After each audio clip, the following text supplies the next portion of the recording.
In the last 6 years, I went through quite a few changes.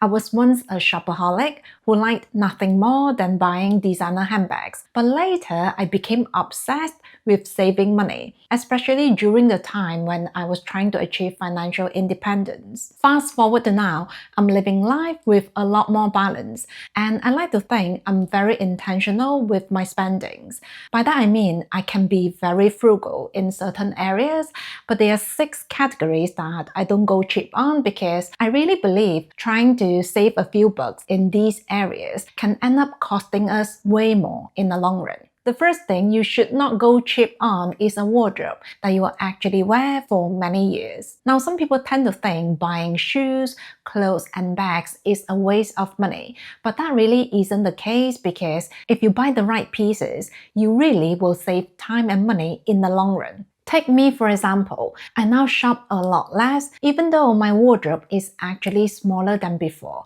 and that's because my collection has been serving me really well. By that I mean I have invested in pieces that I wear all the time. For example, my cozy cashmere jumpers, perfect pair of jeans, sturdy winter coat, and so on. And because of that, I never feel like I have nothing to wear. You see, this feeling of having nothing to wear is a very common reason why people go shopping all the time. So wouldn't it be nice to have a closet, even if it's a small one, and know that everything in it is something you love wearing? So it really makes sense to invest in the best quality within your budget and then not have to worry about it for years. When I think of some of my wardrobe essentials, certain pieces did cost quite a bit of money upfront, but because I use them so much, they have been worth every single penny. Not to mention, I have saved so much time and energy because I'm not constantly replacing things in my wardrobe. The second thing you should never skimp on is security and safety. One of my life ethos is to live every day doing my very best and preparing for the very worst. And one of the ways I do that is by not going cheap on insurance. Now, insurance is one of those things that you hope you will never have to use, but absolutely need. For example, we always pay for travel insurance because I very much appreciate the extra protection, especially when I'm traveling to a new place. So let's say if I get unwell on the trip and need medical attention, the medical bill itself could cost a fortune.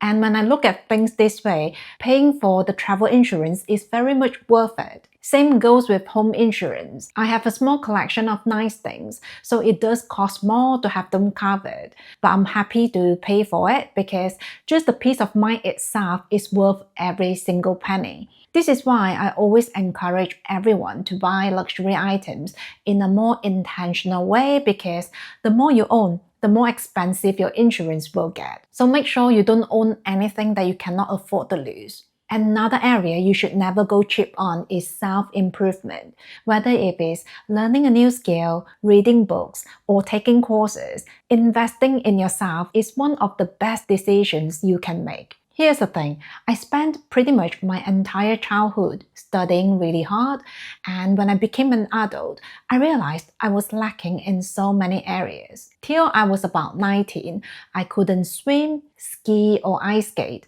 But I gathered it's never too late to start, so I started taking swimming and skiing lessons. And I only learned ice skating in my 30s, and let me tell you, I was so terrified. By the way, I was also the slowest learner in the class, but I kept going. I'm still not very good at any of these sports, but I can now do the very basics, and dare I say, I'm quite proud of myself. By allowing myself to explore different things, I've also found digital illustration, which is now a passion that I cherish so dearly. I don't know how to explain it, but every time I work on my art, I get so much joy, and that sense of fulfillment is something that money cannot buy. If you're looking to broaden your horizon, I really challenge you to do something that's outside your comfort zone because it is an amazing way to prove to yourself that if you put in the work, you can overcome your fear and self-doubt. After learning about minimalism, I now don't buy a lot of things,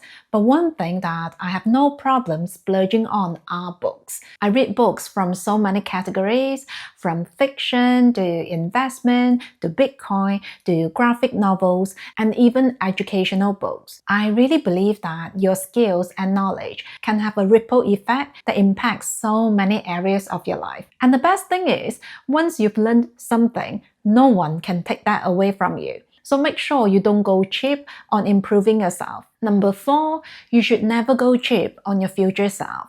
By that I mean, don't skimp on your retirement savings. When you're in your early 20s, it's easy to put this off and think you'll start saving later. But the truth is, the earlier you invest for your future, the more you'll benefit from compound interest. As a recovered shopaholic, I totally understand the temptation of instant gratifications, but every pound or dollar you save and invest today will be worth so much more in the future. I like to think of it as a gift for my future self, because when I look at things this way, I don't feel like I'm depriving myself.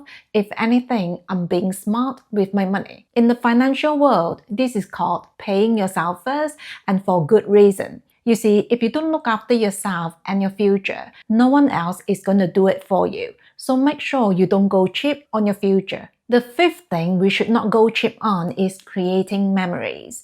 I used to prioritize buying material things way more than intangible experiences. For example, going on a trip, going to a concert, or trying out new things. Back then, my mentality was, if I spend the money on a trip, I'll only get to enjoy myself for 2 weeks, but if I use the money to buy a designer bag, I'll have the bag forever. But now that I'm in my 30s, my mindset has changed a lot. Yes, I still enjoy nice things, but I don't want to have an excessive collection anymore. My approach with luxury items now is to enjoy them in a more practical way. Now, if you told me this 10 years ago, I wouldn't believe you, but the truth is, the happiness that I get from experiences and precious memories lasts way much longer than when I buy something nice. For example, we went to Maldives last year and we had such a lovely time. My little boy tried scuba diving for the very first time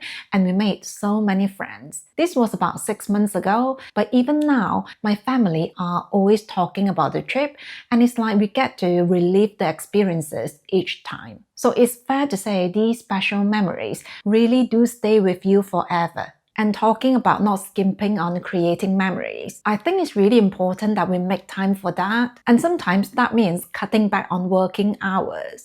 Years ago, when I was trying to retire early, work was my number 1 priority. I was always overworking and I was very reluctant to take any time off. But now that I look back at those few years, I can't remember doing anything apart from working. Of course, we all need to make a living, but I just wish I had allowed myself to live a bit more. So going forward, I'll be investing more time and money into creating special memories. Next up is health. This includes everything from prioritizing good sleep, maintaining a healthy diet, to having an exercise routine. Now, I never used to exercise at all, and in my day job, I have to sit down a lot. So as you can imagine, that is not the best combination for a healthy body. So in the last 12 months, I've been doing exercise for half an hour and then yoga for another half an hour, 5 days a week. I'll be honest, at times, I still feel guilty for spending so much time on myself, but I keep telling myself, I'm not wasting my time. If anything, this is a commitment for my well-being. And you know what? I've been sleeping so much better, I feel lighter, and I have so much more creative energy. And like the old saying goes, health is wealth. So make sure to invest in it because it really will pay off in so many ways. So those are the 7 areas that I don't think anyone should skim on. What's something that you believe is worth the extra investment? Please share it down below. I'd love to hear your thoughts. That's it from me today. Take care and I'll see you soon.